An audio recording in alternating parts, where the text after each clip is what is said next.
Yes Gautam Kumar, ప్రకృతి వ్యవసాయానికి స్వాగతం. ఈరోజు మనం ఇక్కడ మినుములో పొగాకు లద్దె పురుగు నివారణకు, అలాగే పెద్ద పురుగుల నివారణ, రసం పీల్చే పురుగు నివారణ కోసం బ్రహ్మాస్త్రం తయారు చేస్తున్నాం.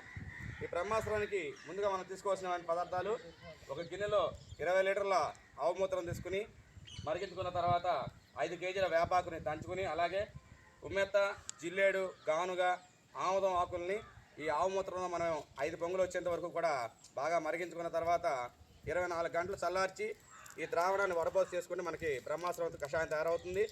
ఈ బ్రహ్మాస్త్రం అనేది మనకి ఎలా ఉపయోగపడుతుంది అంటే, ఎకరానికి వచ్చేటప్పుడు 100 లీటర్ల నీటికి 3 లీటర్ల బ్రహ్మాస్త్రం, దీంతో పాటుగా 5 లీటర్ల వేప గింజల కషాయాన్ని కలుపుకొని ఎకరం పొలంపై మనం పిచికారీ చేసుకున్నట్లయితే మంచి ఫలితాలు ఉంటాయి. కాబట్టి అందరూ కూడా ఈ యొక్క అవకాశాన్ని వినియోగించుకుని బ్రహ్మాస్త్రం కావాల్సిన వారు సంప్రదించండి. గౌతమ్ న్యాచురల్స్ ప్రకృతి వ్యవసాయ వనరుల మరియు ఉత్పత్తుల కేంద్రం, సింగరాయపాలెం. ధన్యవాదాలు.